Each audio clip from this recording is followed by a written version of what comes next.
گھر کے کام اور دوسری ذمہ داریاں ادا کرنا لازمی تھا، اس لیے مجھے بچوں کے لیے وقت نکالنے کی خاطر اپنے آرام اور تفریح کی قربانی دینا پڑتی تھی، لیکن میرے خیال میں یہ ضروری تھا۔ آج کل کی مائیں بچوں سے محبت تو بہت کرتی ہیں، لیکن ان کی پرورش میں جان نہیں مارتی ہیں۔ وہ بہت بے پرواہی سے بچے پال رہی ہیں۔ اس وجہ سے ہمارے معاشرے اور ملک میں آئے دن سانحے ہو رہے ہیں، ایسے سانحے جن کے بارے میں سن کر دل لرز جاتا ہے، لیکن شقی القلب لوگ کر گزرتے ہیں۔ خاص طور سے بچیوں کے ساتھ جو ہو رہا ہے، اس پر ہر درد مند پاکستانی کا دل روتا ہے، لیکن ہم سوچنے کی زحمت نہیں کر رہے ہیں کہ ایسا کیوں ہو رہا ہے اور اس کا تدارک کیا ہے۔ پولیس، حکومت اور معاشرے کو کوستے رہتے ہیں، لیکن اپنے گریبان میں نہیں جھانکتے ہیں کہ جو ہو رہا ہے اس میں ہماری کوتاہی کہاں کہاں ہے۔ رمل 10 سال کی ہو چکی تھی۔ اتفاق سے وہ بھی اسی اسکول میں آ گئی، کیونکہ میرے بچوں کی رپورٹس اور رویہ دیکھ کر دوسرے ماں باپ بھی اپنے بچے اسی اسکول میں داخل کرا رہے تھے۔ رمل میرے بچوں کے ساتھ وین میں آتی جاتی تھی۔ اریب اور شاہ زیب اس کے بارے میں بتاتے تھے کہ آج رمل باجی نے کلاس میں ڈانس کر کے دکھایا، آج وہ راستے میں یہ والا گانا گا کر اور ایکٹ کر کے بچوں کو دکھاتی رہی تھی۔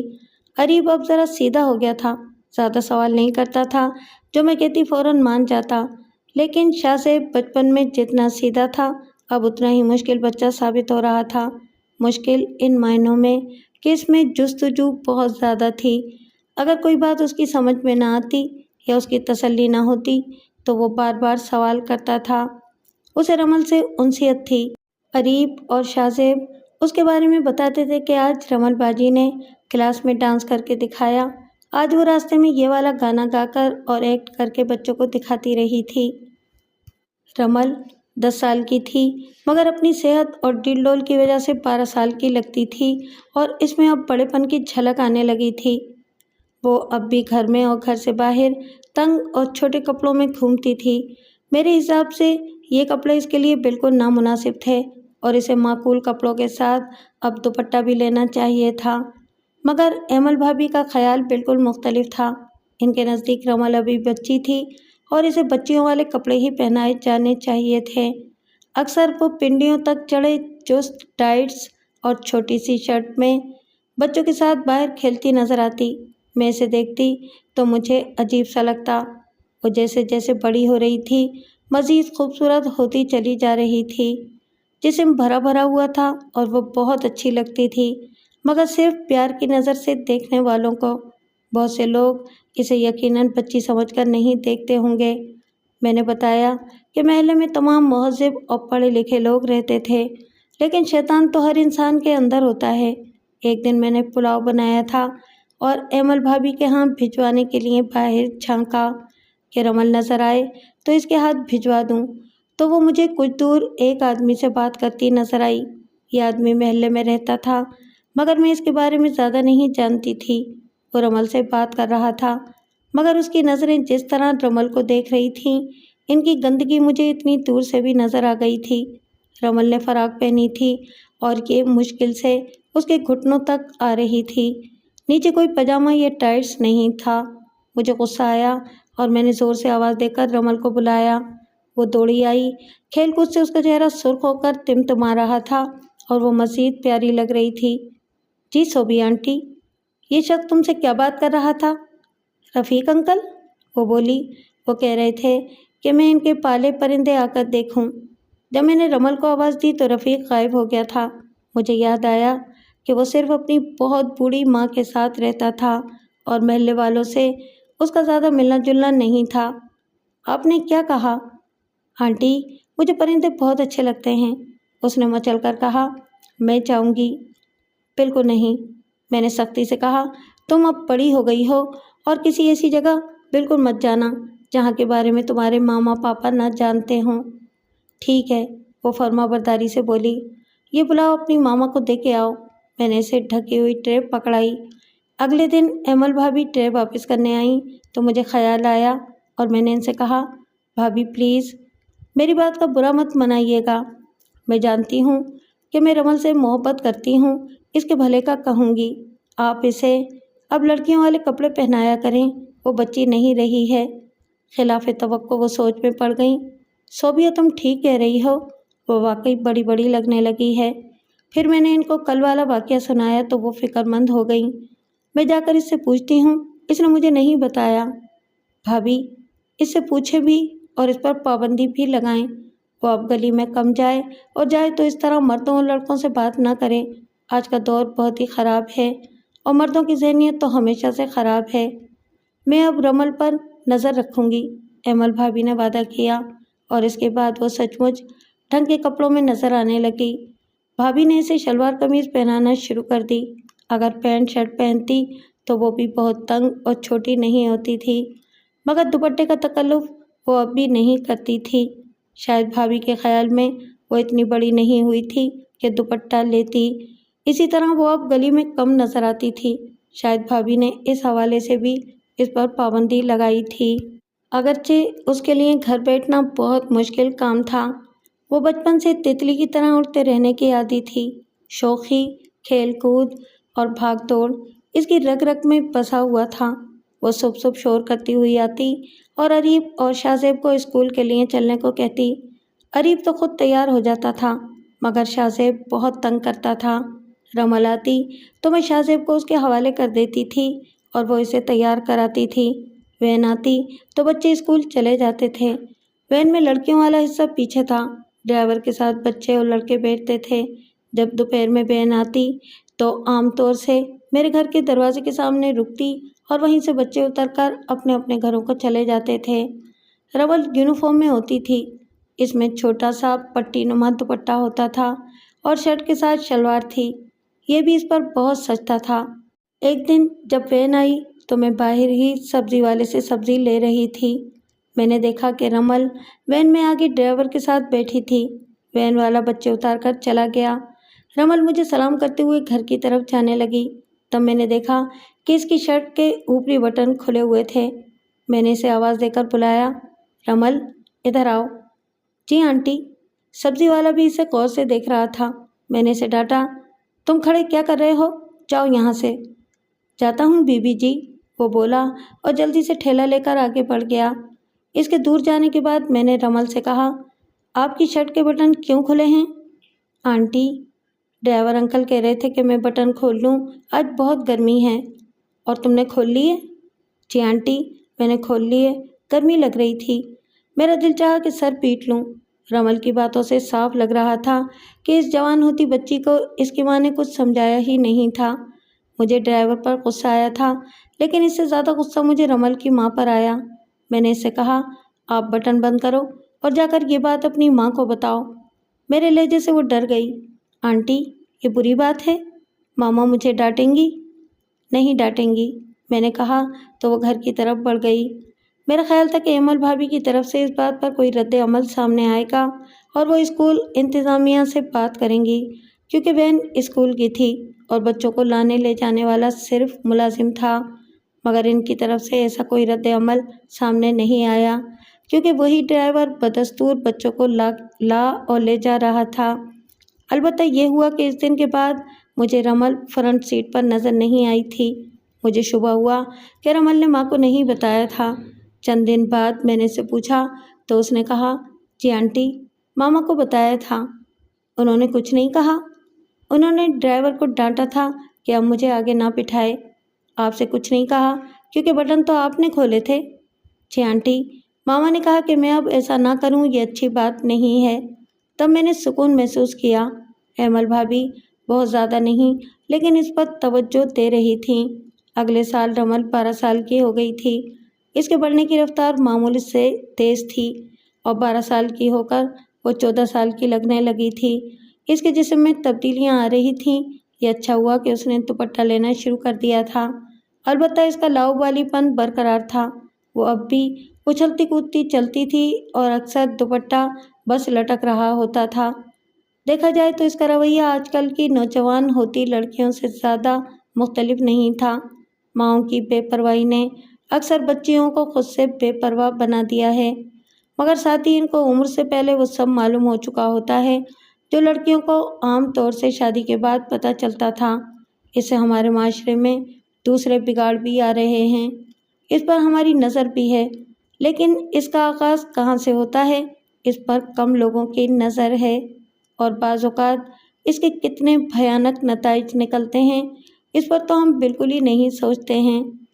جس طرح سے رمل کی پرورش ہوئی تھی، اس کی ماں نے اسے اچھے برے کی تمیز سے آگاہ نہیں کیا تھا، اسے تربیت نہیں دی تھی کہ لڑکیوں کو کس طرح رہنا چاہیے۔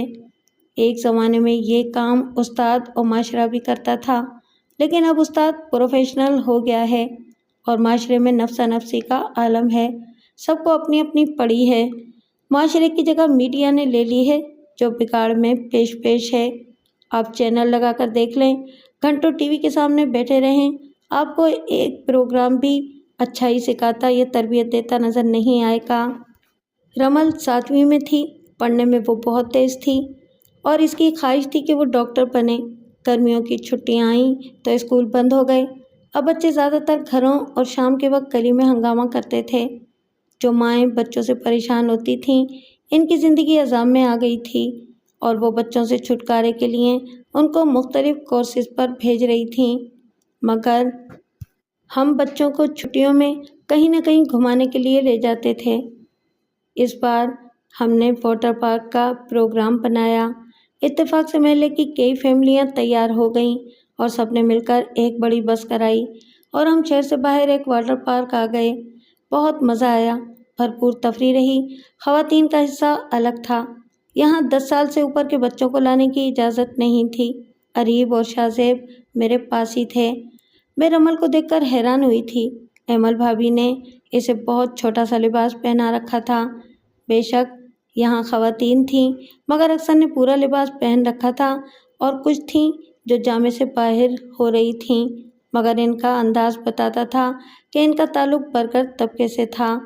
رمل نے چھوٹی سی نیکر اور عجیب سی ٹی شرٹ پہن رکھی تھی جس کے آگے گرہ نما ڈیزائن تھا۔ اس کا پیٹ کمر نظر آ رہی تھی، نیکر بھی گھٹنوں سے اوپر تھا۔ نہ چاہتے ہوئے بھی میں اعتراض کر بیٹھی، بھابھی آپ نے رمل کو کیا پہنایا ہے؟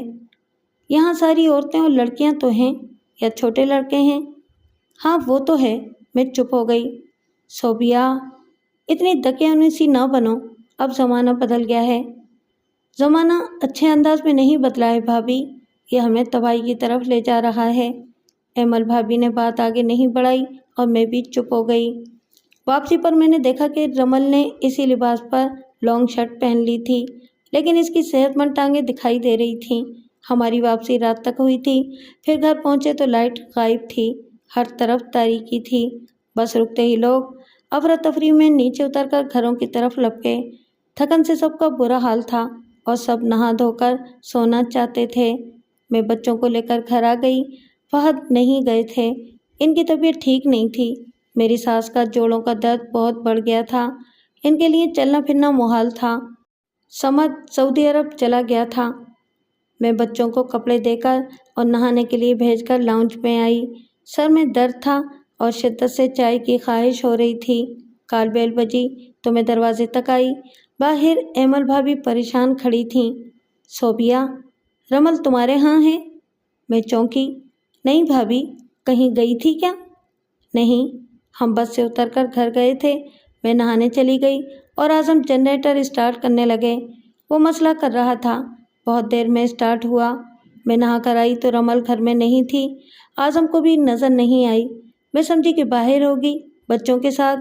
یہاں آئی تو گلی میں سناٹا تھا، سب اپنے اپنے گھروں میں ہیں۔ ایمل بھابھی، رمل کو میں نے آخری بار بس میں دیکھا تھا، وہ بس سے اتری تھی نا؟ مجھے نہیں معلوم، بس والے نے بھی رکتے ہی لائٹس آف کر دی تھیں، پھر سب افراتفری میں اترنے لگے۔ میں خود دھکے کھاتی نیچے اتری تھی، لیکن نیچے اتر کر تو آپ کو رمل کو دیکھنا چاہیے تھا۔ میں سمجھی کہ وہ اتر گئی ہوگی۔ ایمل بھابھی پریشان ہونے لگیں۔ پتہ نہیں کہاں ہے، اب تمہارے سوا کسی کے گھر بھی نہیں جاتی ہے۔ آپ محلے میں معلوم کریں، ہو سکتا ہے کہ کسی کے گھر چلی گئی ہو۔ میں معلوم کرتی ہوں، اللہ کرے میری بچی خیریت سے ہو۔ ایمل بھابھی کیسی ہی ماں سہی، لیکن ان میں ماں والی چھٹی حص تو تھی جس نے انہیں خبردار کر دیا کہ ان کی اولاد خطرے میں ہے۔ میں اندر آئی تو شاہ زیب اور اریب نہا کر نکل آئے تھے۔ میں نے ان سے رمل کے بارے میں پوچھا۔ قریب نے نہیں دیکھا تھا، لیکن شاہ زیب کا کہنا تھا کہ شاید وہ آگے تھی اور سب سے پہلے اتری تھی، لیکن اسے اترتے اس نے بھی نہیں دیکھا تھا۔ چائے پی کر میں نے عجلت میں منہ ہاتھ دھو کر کپڑے بدلے اور فہد کو بتا کر ایمل بھابھی کے گھر آئی۔ دروازے پر اعظم بھائی کے ساتھ محلے کے کچھ افراد جمع تھے اور وہ رمل کے بارے میں بات کر رہے تھے۔ میرا دل دھڑک اٹھا تھا۔ میں نے اعظم بھائی سے پوچھا، بھائی صاحب، رمل ملی؟ نہیں، ایمل نے سارے محلے میں معلوم کر لیا ہے۔ ہماری گلی میں آمنے سامنے کل 14 مکان تھے، یعنی 7 مکان ایک طرف اور 7 مکان دوسری طرف۔ 160 گز کے پلاٹ تھے اور درمیان میں 30 فٹ چوڑی گلی تھی۔ اکثر مکانات 2 اور 3 منزلہ تھے اور ان میں ایک سے زیادہ فیملیز رہ رہی تھیں۔ ایمل بھابھی نے ایک کے گھر میں جا کر رمل کا پوچھا تھا، لیکن وہ کہیں نہیں تھی۔ اندر ایمل بھابھی کے ساتھ محلے کی 2 خواتین اور تھیں اور وہ انہیں دلاسا دے رہی تھیں، کیونکہ ایمل بھابھی کا رو رو کر برا حال تھا۔ میں چپ کرانے والوں میں شامل ہو گئی اور خود بھی آپ دیدہ ہو گئی تھی۔ رمل سے مجھے بھی بہت پیار تھا، وہ تھی ہی ایسی پیاری سی، نہ جانے کہاں گئی تھی، اور اگر اسے کوئی لے گیا تھا تو نہ جانے اس کے ساتھ کیا ہو رہا تھا۔ میں بے اختیار اللہ سے دعا کرنے لگی کہ وہ رمل اور اس کی عزت و آبرو کی حفاظت فرما۔ اب باہر مرد اور محلے والے رمل کو تلاش کر رہے تھے۔ تلاش کا دائرہ گلی سے باہر تک بڑھا دیا گیا تھا۔ گلی سے باہر نیم کمرشل سڑک تھی، اس پر زیادہ تر مکانات تھے، لیکن کہیں کہیں دکانیں بھی بنی تھیں جن سے روزمرہ کی اشیاء مل جاتی تھیں۔ بچے اکثر اپنی چیزوں کے لیے ان دکانوں تک چلے جاتے تھے، کیونکہ سڑک پر کمرشل ٹریفک نہیں تھا، اس لیے ماں باپ بھی جانے دیتے تھے۔ لائٹ آ گئی تھی۔ احتیاطاً ایک بار پھر محلے میں پوچھا گیا۔ سارے محلے کو پتہ چل گیا تھا کہ رمل غائب تھی۔ جو لوگ پکنک پر گئے تھے وہ بھی آ گئے تھے۔ مرد مکان کے باہر تھے اور خواتین مکان میں تھیں۔ میں نے تفتیش شروع کر دی۔ خواتین اور بچوں سے رمل کے بارے میں پوچھنے لگی۔ تقریباً سب نے ایسے ہی جوابات دیے جن سے معاملہ اور الجھ گیا تھا۔ بعض کہہ رہے تھے انہوں نے رمل کو بس میں دیکھا تھا اور بعض نے اسے بس سے باہر بھی دیکھا تھا، مگر وہ یقین سے نہیں کہہ سکتے تھے۔ اتفاق سے بس والا اعظم بھائی کا واقف کار تھا اور انہوں نے بس ہائر کرائی تھی، اس لیے جب رمل محلے میں نہیں ملی تو اعظم بھائی نے فوری بس کے مالک کو کال کی اور رمل کے بارے میں بتایا۔ اسی وقت بس واپس پہنچی تھی اور مالک نے خود ڈرائیور سے پوچھا اور بس کا معائنہ بھی کیا، لیکن بس خالی تھی اور ڈرائیور نے قسم کھا کر کہا اس نے روانگی سے پہلے بس دیکھی تھی کہ کسی کا کوئی سامان ہو تو وہ اتار دے، بس میں کوئی نہیں تھا۔ ادھر محلے میں دوسری بار تلاش بھی بیکار ثابت ہوئی اور رمل کا کہیں پتہ نہیں چلا۔ آس پاس دیکھنے کے بعد قریبی مسجد میں اعلان کرایا گیا اور اس کے کچھ دیر بعد اعظم بھائی محلے والوں کے ہمراہ مقامی تھانے پہنچ گئے۔ اعظم بھائی کے پڑوسی کے بھائی ڈی ایس پی تھے۔ ان کے توسط سے فوری FIR کاٹی گئی اور ایک پولیس پارٹی تفتیش کے لیے محلے میں پہنچ گئی۔ پولیس والوں نے سب سے بیانات لیے اور سوالات کیے۔ اس دوران میں ایک پارٹی جا کر بس ڈرائیور کو گرفتار کر کے تھانے لے آئی، حالانکہ اعظم بھائی یا کسی نے اس کے خلاف شبہ ظاہر نہیں کیا تھا۔ پتہ چلا کہ رات بھر ڈرائیور پر پولیس نے تشدد کیا، لیکن وہ رمل کے بارے میں اپنے انکار پر قائم رہا تھا۔ کوئی ثبوت بھی نہیں تھا، اس لیے صبح اسے رہا کر دیا گیا۔ بس کے مالک نے اس کی ضمانت لی تھی اور اس نے اعظم بھائی سے جھگڑا بھی کیا تھا کہ ان کی بچی گم ہوئی تھی، اس میں ان کا بھی قصور نہیں تھا۔ صبح تک واضح ہو گیا تھا کہ رمل کی گمشدگی میں کسی کا ہاتھ تھا۔ وہ چھوٹی بچی نہیں تھی جو گم ہو جاتی۔ جس وقت وہ غائب ہوئی آس پاس کوئی حادثہ بھی نہیں ہوا تھا اور نہ حالات خراب تھے۔ رمل کی گمشدگی کا سوائے اس کے کوئی جواز نہیں تھا کہ کسی نے اسے اغوا کر لیا ہے۔ دوسرے دن پولیس نے بیریئر کے چوکیدار کو بھی شامل تفتیش کر لیا۔ اس کا کہنا تھا کہ جس وقت بس اندر آئی اور پھر واپس گئی، اس دوران میں کوئی دوسری گاڑی باہر نہیں گئی تھی اور چند ایک افراد پیدل گئے تھے، لیکن ان میں کوئی بچہ نہیں تھا اور نہ کوئی اکیلی لڑکی تھی۔ بس کی واپسی کے بعد تقریباً آدھا گھنٹے تک کوئی گاڑی نہیں گئی تھی۔ ہاں، اس دوران میں کئی گاڑیاں آئی ضرور تھیں اور یہ وہ لوگ تھے جو دفتروں اور کاموں سے واپس آ رہے تھے۔ کوئی سرا نہیں مل رہا تھا۔ ایک بار پھر بس والے سے سوالات ہوئے کہ اس نے راستے میں کہیں بس روکی تھی، لیکن اس کا کہنا ہے کہ وہ بس سیدھا اپنے اڈے پر لے گیا تھا، کیونکہ صرف پکنک اور شادیوں اور تقریبات کے لیے بس استعمال ہوتی تھی، اسے کہیں اور روکنے کا سوال ہی پیدا نہیں ہوتا تھا۔ بس ہمارے محلے سے تقریباً 7:30 بجے روانہ ہوئی تھی، کیونکہ میں جب گھر میں آئی تو یہی وقت ہو رہا تھا۔ بس کے مالک کا کہنا تھا کہ بس 8 بجے واپس پہنچی تھی، جبکہ راستہ 20 منٹ کا تھا۔ پولیس والے مشکوک تھے کہ بس 10 منٹ تاخیر سے کیوں پہنچی۔ ڈرائیور کا کہنا تھا کہ بعض جگہوں پر رش تھا اور وہ اس میں پھنس گیا تھا، اس لیے دیر سے اڈے تک پہنچا تھا۔ اب اس بات کی تصدیق کسی صورت نہیں ہو سکتی تھی کہ وہ سچ کہہ رہا تھا یا نہیں۔ بعض لوگ اسے سچا قرار دے رہے تھے، مگر اکثر کے نزدیک وہ مشکوک تھا۔ اگر اس کی ضمانت نہ ہوتی تو پولیس اسے دوبارہ گرفتار کر لیتی۔ ایمل بھابھی اور اعظم بھائی کی حالت خراب تھی۔ رمل ان کی اکلوتی بیٹی تھی اور وہ اس سے بے پناہ محبت کرتے تھے۔ رمل کیا غائب ہوئی، ان کی تو دنیا ہی اجڑ گئی تھی۔ ایمل بھابھی مستقل اسے یاد کر کے روتی تھیں۔ اعظم بھائی خود پر ضبط کرتے تھے کہ مرد تھے اور انہیں بہت کچھ دیکھنا تھا۔ آنے والے 2-3 دنوں میں انہوں نے شہر کے تمام اسپتالوں اور مردہ خانوں کو بھی چھان لیا تھا، ایسے تمام اداروں میں جا کر دیکھ لیا تھا جہاں لاوارث بچے لائے جاتے تھے، مگر رمل کہیں نہیں تھی۔ اس کا معمولی سا سراغ بھی نہیں ملا تھا۔ ہفتہ گزرا تو اس کی بازیابی کی امید کم ہوتی چلی گئی۔ ایک خیال یہ بھی تھا کہ اسے تاوان کے لیے اغوا کیا گیا ہے۔ فون یا موبائل کی بیل بجتی تو دونوں میاں بیوی لپک کر کال ریسیو کرتے تھے کہ شاید اغوا کرنے والے کا فون ہو، وہ تاوان کے بدلے رمل کو رہا کرنے کو تیار ہو۔ اگر انہیں خود کو بیچ کر تاوان کی رقم کرنا پڑتی تو وہ اس کے لیے بھی تیار تھے، مگر اسے تاوان کے لیے اغوا نہیں کیا گیا تھا۔ یہ رمل کی گمشدگی کا نواں دن تھا۔ فہد دفتر جانے کے لیے تیار ہو رہے تھے اور میں ناشتہ بنا رہی تھی۔ بچے سو رہے تھے کہ اچانک باہر سے کسی کے چلانے کی آواز آئی اور پھر چلانے والوں میں کئی لوگ شامل ہو گئے۔ فہد تولیے سے سر رگڑتے ہوئے آئے۔ میں نے کہا، اللہ خیر کرے، باہر شور ہو رہا ہے، تم ناشتہ لگاؤ، میں دیکھ کر آتا ہوں۔ وہ باہر کی طرف بڑھے۔ میں ناشتہ لگانے لگی اور ساتھ ہی مجھے بے چینی ہو رہی تھی۔ جب سے رمل غائب ہوئی تھی میں کسی بری خبر کو سننے کے لیے تیار تھی۔ یہ ہنگامہ مجھے رمل سے متعلق لگا تھا۔ جب مجھ سے صبر نہیں ہوا تو میں چادر اوڑھ کر باہر آ گئی۔ رفیق کے گھر کے آگے 5-6 لوگ جمع تھے اور سب اونچی آواز میں بول رہے تھے۔ مجھے اچھا نہیں لگا کہ مردوں کے پاس جاؤں۔ میں دروازے سے ذرا آگے آ کر دیکھنے لگی، تب مجھے رفیق اور بیریئر کا چوکیدار لڑتے دکھائی دیے۔ اچانک رفیق نے چوکیدار کو مارنا شروع کر دیا اور لوگ بیچ بچاؤ کر رہے تھے۔ لوگوں نے رفیق کو پکڑ لیا اور چوکیدار چلا چلا کر کہہ رہا تھا، اس سے بولو ڈکی کھول کر دکھائے، اس نے کیا رکھا ہے؟ ہم نے خود پاؤں دیکھا، خدا کا قسم پاؤں دیکھا۔ مجھے یاد آیا کہ رفیق ایک بار رمل سے بات کر رہا تھا اور اسے بہت غلط نظروں سے دیکھ رہا تھا۔ چوکیدار کی بات سن کر مجھے چکر سا آیا اور میں گرنے سے پہلے اندر آ گئی۔ جب تک میرے حواس بحال ہوتے باہر سب ہو گیا تھا۔ چوکیدار کی بات نے سب کو مشکوک کر دیا تھا۔